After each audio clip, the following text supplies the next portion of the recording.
Bonjour à tous et bienvenue dans la deuxième partie de la lecture des morceaux choisis de l'œuvre de Juan Donoso Cortés.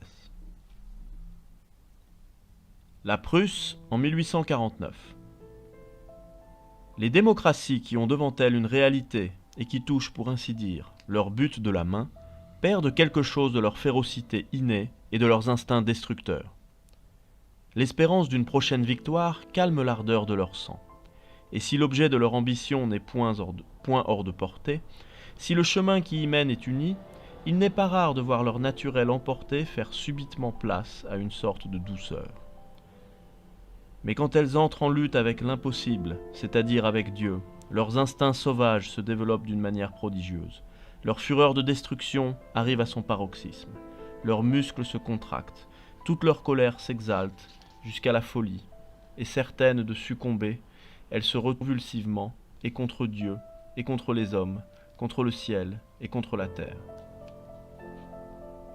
La Prusse est un prodige dans l'histoire des nations, et la famille de ses princes un autre prodige dans l'histoire des maisons régnantes. Toute nation, toute famille, est arrivée à la grandeur par un chemin déterminé. La Prusse seule et la famille de ses princes y sont parvenus par tous les chemins, par celui des traités, par celui des conquêtes, par celui des guerres, par celui des acquisitions, et même par celui des désastres. Quand elles ne sont pas élevées par les grandes vertus, elles se sont élevées par les grandes perfidies. Quand leur agrandissement n'est pas venu de la nation, il est venu de ses rois. Pour montrer à la hauteur où nous voyons, elles se sont appuyées avec un égal succès hier sur l'absolutisme, aujourd'hui sur les révolutions. Et tout cela dans un court espace de temps. L'Empire romain était tombé sous le choc des barbares du Nord, et l'histoire a gardé les noms de ces barbares dans la liste. Le nom des Prussiens ne figure pas. Mais tandis que les races allemandes bouleversaient l'Empire romain, d'autres races asiatiques, sorties de la plus abjecte barbarie, occupaient silencieusement les immenses territoires laissés derrière eux par les conquérants.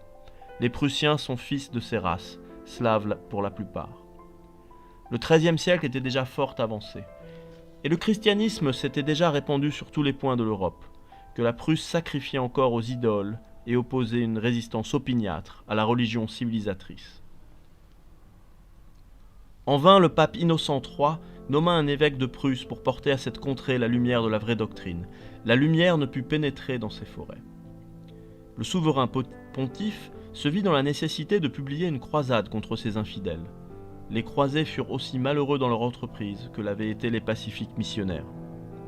Parmi les ordres religieux et militaires, l'ordre des chevaliers teutoniques brillait alors d'un éclat particulier. Le pape lui confia la conquête de la Prusse, et d'avance la lui donna en fief. Alors commencèrent les grandes batailles, qui ne se terminèrent que par l'entière soumission de ces peuples à la fin du XIIIe siècle. La lutte finie, l'ordre teutonique gouverna la Prusse et en eut la souveraineté indépendante.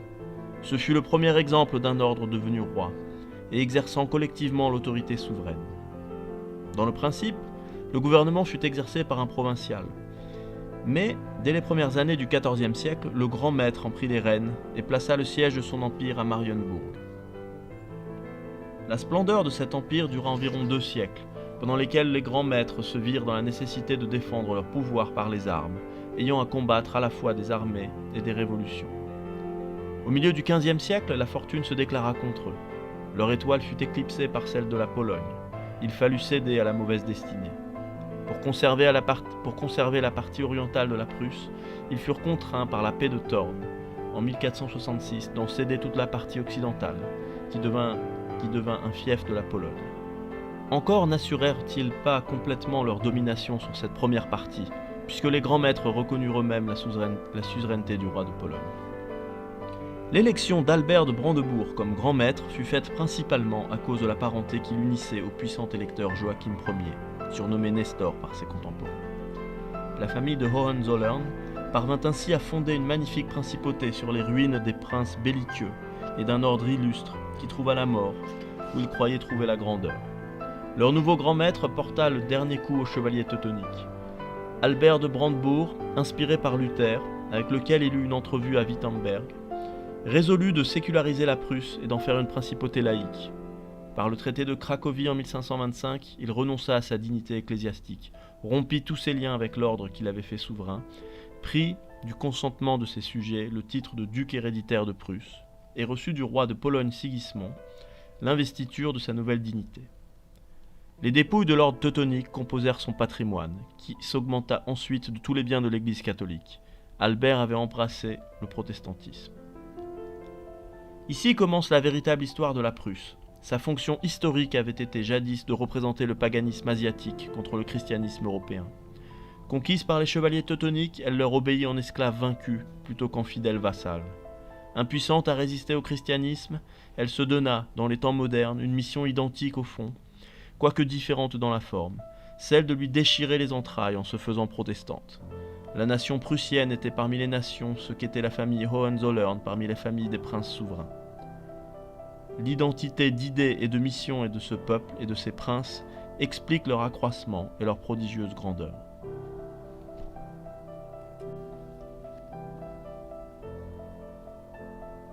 Le Moyen Âge et le parlementarisme. C'est une loi du monde moral que la division engendre la discorde et que la discorde prépare la guerre. Le parlementarisme bouleversera le monde moral et ses conditions et ses lois. Il établira la division et élèvera sur ce fondement les tabernacles de la paix, au moyen d'une loi que Dieu avait oubliée et qui s'appelle la loi de l'équilibre. En même temps, la discorde perdra son nom et sa nature. Elle s'appellera la vie, et sous la main des modernes thaumaturges, elle se transformera en mouvement ordonné et en agitation salutaire.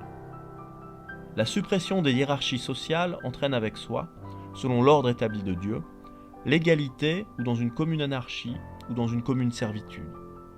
Désormais, il en sera tout autrement. Au lieu de tirer le semblable du semblable, l'analogue de l'analogue, l'identique de l'identique, l'homme à présent tirera le contraire du contraire. En vertu de cette loi nouvelle, de l'égalité qui cherche un même niveau, il tirera la liberté qui, n'étant qu'inégalité et privilège, cherche des niveaux différents. Dieu avait voulu que les hommes puissent à leur choix être libres ou être égaux. L'homme concevra quelque chose de plus beau, et corrigeant l'œuvre imparfaite de Dieu, il fera ses frères, du même coup, égaux et libres. Si la grandeur du problème à résoudre explique l'essor grandiose des intelligences dans les gouvernements parlementaires, ce même essor explique beaucoup d'autres phénomènes. Sous l'empire du parlementarisme, le talent, instrument appliqué à la solution du grand problème, est tout, et le reste n'est rien. De là cette idolâtrie du talent où les nations tombent les unes après les autres. Devant cette idolâtrie, il est naturel que tous aspirent au talent pour être adorés, d'où un épouvantable désordre dans les vocations individuelles. Tous se jettent dans le même chemin, et tous veulent passer les premiers dans ce chemin qu'ils suivent tous. Dans cet état de choses, et sous l'empire d'aspirations et d'impulsions pareilles, voici ce qui arrive infailliblement. Toutes les choses humaines perdent subtilement leur aplomb et leur équilibre. Autant les intelligences s'élèvent, autant les caractères s'abaissent, signe infaillible de décadence. Nul ne peut dire, au milieu de l'ébranlement général, de la dissolution universelle, si c'est la guerre ou la paix qui règne dans le monde. D'un côté, il y a trop d'agitation et trop d'inquiétude pour que cet état de choses mérite le beau nom de paix. D'un autre côté, on ne peut distinguer nulle part cet appareil belliqueux, ces tumultes ordonnés, ces grands mouvements et ces grandes évolutions de gens armés qui entraînent la guerre. Le monde est comme sur les limites de ces deux grandes choses, la paix et la guerre. Il n'est pas en paix, les esprits sont en lutte. Il n'est pas en guerre, les bras sont tranquilles. Il est dans un état permanent de discorde et de dispute. Paix indigne des hommes, vraie guerre de femmes. Pour être la paix, il lui manque ce que la paix a d'enviable et d'auguste, l'inaltérable quiétude des esprits. Et pour être la guerre, il lui manque ce que la guerre a de fécond et d'expiatoire, le sang. Le parlementarisme, en transportant la guerre du champ de bataille à la tribune, et des bras aux esprits, la retirer du théâtre où elle exalte et fortifie, pour l'introduire là où elle affaiblit et énerve. Dieu donna toujours l'empire aux races guerrières, et toujours il condamna à la servitude les peuples disputeurs. La grandeur du problème explique donc d'un côté le développement anormal de l'intelligence humaine, et de l'autre les conséquences désastreuses qu'entraîne ce que ce développement a d'anormal et de gigantesque. De même, l'impossibilité de le résoudre explique la fin misérable où tout cela conduit nécessairement. Dans cette lutte de l'homme contre Dieu, L'homme ne pouvait pas être vainqueur. Et Dieu ne pouvait pas être vaincu. Dieu, par respect pour la liberté de l'homme, lui a accordé le combat. Il lui a refusé la victoire.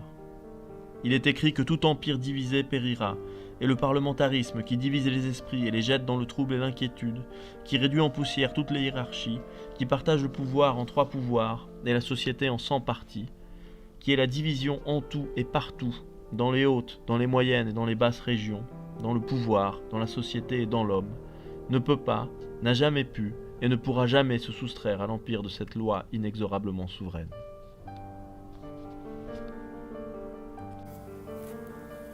Du principe générateur des plus graves erreurs de nos jours.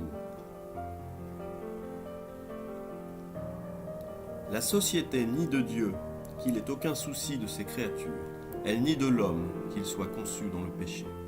Son orgueil a dit 2 choses à l'homme de nos jours, qui les a crues toutes 2, à savoir qu'il est sans souillure et qu'il n'a pas besoin de Dieu, qu'il est fort et qu'il est beau, et c'est pourquoi nous le voyons enflé de son pouvoir et épris de sa beauté. La négation du péché étant supposée, parmi beaucoup d'autres choses, on nie les suivantes. Que la vie temporelle soit une vie d'expiation, et que le monde où elle se passe doive être une vallée de larmes. Que la lumière de la raison soit faible et vacillante, que la volonté de l'homme soit infirme et malade, que le plaisir nous ait été offert plutôt comme une tentation que pour nous inviter à nous livrer à ses attraits. Que la douleur soit un bien lorsqu'elle est acceptée par un motif surnaturel, d'une acceptation volontaire. Que le temps nous ait été donné pour notre sanctification, que l'homme ait besoin d'être sanctifié.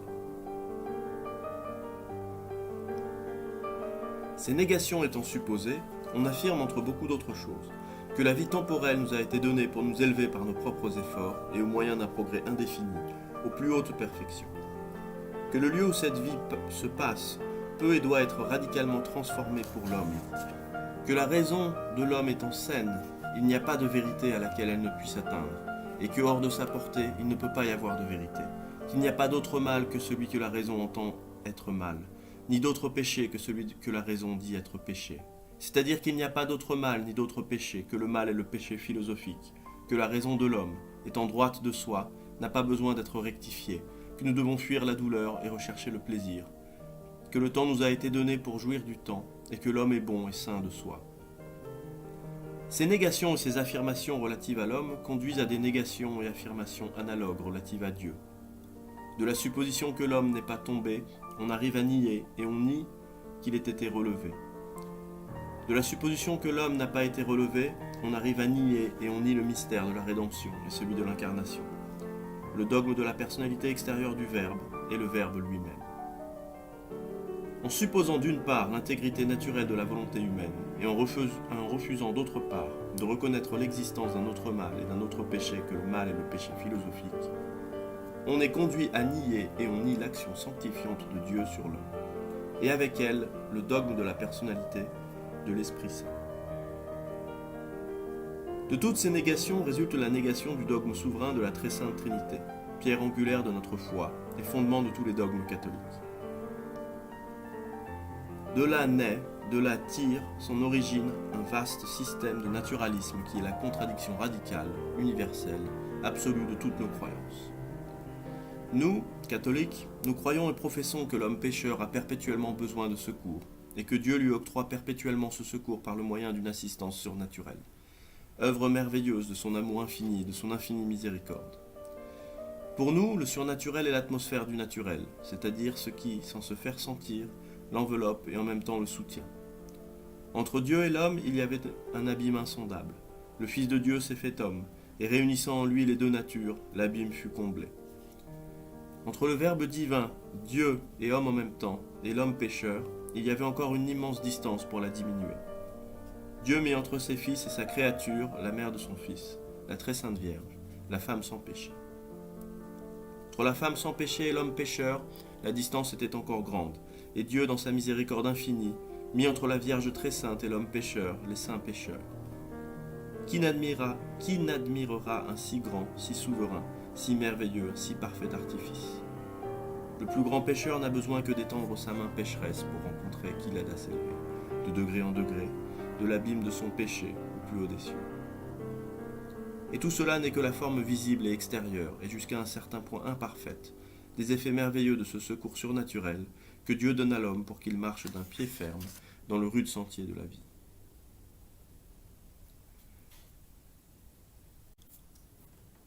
Tout ce vaste système et splendide système de surnaturalisme, clé universelle et universelle explication des choses humaines, est nié implicitement ou explicitement par ceux qui affirment la conception immaculée de l'homme. Et ceux qui affirment aujourd'hui cela ne sont pas quelques philosophes seulement, ce sont les gouverneurs des peuples, les classes influentes de la société et la société elle-même, empoisonnés du venin de cette hérésie perturbatrice. Là est l'explication de tout ce que nous voyons et de tout ce que nous touchons dans l'état où nous sommes tombés, entraînés par la logique de l'erreur. En premier lieu, si la lumière de notre raison n'a pas été obscurcie, cette lumière est suffisante sans le secours de la foi pour découvrir la vérité. Si la foi n'est pas nécessaire, la raison est souveraine et indépendante. Le progrès de la vérité dépend des progrès de la raison. Les progrès de la raison dépendent de son exercice. Son exercice consiste dans la discussion. La discussion est donc la vraie loi fondamentale des sociétés humaines et l'unique creuset où, après la fusion, la vérité, dégagée de tout alliage d'erreurs, apparaisse dans sa pureté. De ce principe sortent la liberté de la presse, l'inviolabilité de la tribune et la souveraineté réelle des assemblées délibérantes. En second lieu, si la volonté de l'homme n'est pas malade, l'attrait du bien lui suffit pour suivre le bien sans le secours naturel de la grâce. Si l'homme n'a pas besoin de ce secours, il n'a pas besoin non plus des sacrements qui le lui donnent, ni des prières qui le lui procurent. Si la prière n'est pas nécessaire, elle est inutile, et la vie contemplative est une pure oisiveté. Si la vie contemplative n'est qu'oisiveté, la plupart des communautés religieuses n'ont aucune raison d'être. Aussi, partout où ont pénétré ces idées, ces communautés ont-elles été détruites. Si l'homme n'a pas besoin des sacrements, il n'a pas besoin non plus de ceux qui les administrent. Et s'il n'a pas besoin de Dieu, il n'a pas besoin de médiateur. De là le mépris de la proscription du sacerdoce, partout où ces idées ont jeté des racines. Le mépris du sacerdoce se résout partout dans le mépris de l'Église, et le mépris de l'Église se mesure au mépris de Dieu. L'action de Dieu sur l'homme étant niée, et un abîme insondable étant de nouveau ouvert, autant que possible, entre le Créateur et sa créature, immédiatement la société s'écarte instinctivement de l'Église à une distance égale, de sorte que partout où Dieu est relégué dans le ciel, l'Église est reléguée dans le sanctuaire, tandis qu'au contraire, partout où l'homme vit assujetti à la domination de Dieu, il s'assujettit naturellement et instinctivement à la domination de son Église. Tous les siècles attestent cette vérité, et le siècle présent lui rend même témoignage des siècles passés. Tout ce qui est surnaturel étant ainsi écarté, et la religion étant convertie en un déisme vague, l'homme qui n'a pas besoin de l'Église, enfermé dans son sanctuaire, ni de Dieu, prisonnier dans son ciel comme Encelade sous son rocher, tourne ses yeux vers la terre et se consacre exclusivement au culte des intérêts matériels. C'est l'époque des systèmes utilitaires, des grands développements du commerce, des fièvres de l'industrie, des insolences des riches et des impatiences des pauvres. Cet état de richesse matérielle et d'indigence religieuse est toujours suivi d'une de ces catastrophes gigantesques que la tradition et l'histoire gravent perpétuellement dans la mémoire des hommes. Les prudents et les habiles se réunissent en conseil pour les conjurer, mais la tempête arrive en grondant, met en déroute leurs conseils et les emporte avec leurs conjurations. De là une impossibilité absolue d'empêcher l'invasion des révolutions et l'avènement des tyrannies, qui ne sont au fond qu'une même chose, puisque révolution et tyrannie se résument également dans la domination de la force, qui seule peut régner lorsque l'on a relégué Dieu dans le ciel et l'Église dans le sanctuaire. Tenter de combler le vide que leur absence laisse dans la société par une sorte de distribution artificielle et équilibrée des pouvoirs publics n'est qu'une folle présomption, une tentative semblable à celle d'un homme qui, en l'absence des esprits vitaux, voudrait reproduire à force d'industrie et par des moyens purement mécaniques les phénomènes de la vie. Dieu, l'Église ne sont pas des formes. Aussi n'y a-t-il aucune forme qui puisse remplir le grand vide qu'il laisse quand il se retire des sociétés humaines. Au contraire, il n'y a aucune forme de gouvernement qui soit essentiellement dangereuse lorsque Dieu et son Église se meuvent librement, si d'un côté, les mœurs lui sont amies et les temps favorables. La liberté consiste précisément dans la double négation de ce droit de tyrannie et de ce droit de révolte. Et cela est tellement vrai que cette négation acceptée, la liberté est inévitable, tandis que si on la rejette, la liberté est impossible. L'affirmation de la liberté et la négation de ses droits ne sont, à y bien regarder, que deux expressions différentes d'une seule et même chose. D'où il suit non seulement que le catholicisme n'est l'ami ni des tyrannies ni des révolutions, mais encore que lui seul les nie et les repousse véritablement. Non seulement qu'il n'est pas l'ennemi de la liberté, mais encore que lui seul a découvert, par sa double négation de la tyrannie et de la révolte, le caractère propre de la vraie liberté.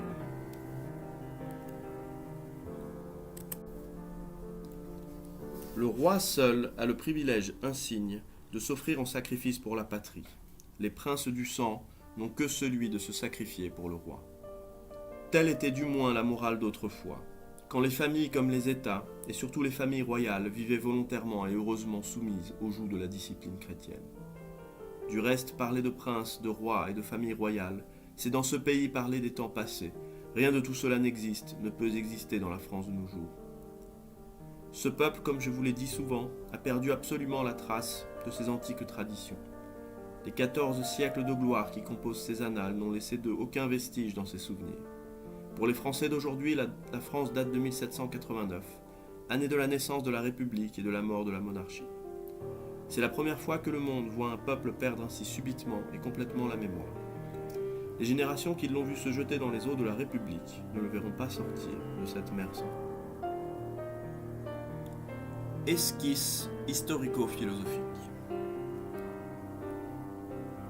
L'homme est esclave et roi en même temps, esclave de Dieu et roi du monde. Et il n'est le roi du monde que parce qu'il est l'esclave de Dieu. Chacun des actes de sa souveraineté est un acte d'obéissance, puisqu'il n'exerce son autorité que pour remplir la charge et l'ordre que Dieu lui a donné de remplir sur la terre, sur tous ses fruits et sur tous ses animaux. Esclave couronné, il ne commande que parce qu'il obéit, et l'unique titre de sa royauté est son propre esclavage. Et c'est en cela spécialement que consiste la différence entre la souveraineté humaine et la souveraineté divine. La première est une espèce de royauté imparfaite ou de servitude mitigée, tandis que la seconde est une puissance infinie et un empire absolu. Limiter celle-ci, Dieu sera transformé en homme. Ôter ses bornes à celle-là, l'homme sera Dieu. Dans le premier cas, il y aurait des créatures sans créateur. Dans le second, un créateur sans créature. Et dans l'un comme dans l'autre, l'unité et la diversité, si merveilleusement ordonnées et harmonieuses dans la religion, iraient se perdre dans la confusion des superstitions panthéistes, terme fatal de toutes les doctrines qu'on tente d'élever sur d'autres fondements que les fondements posés par la religion catholique.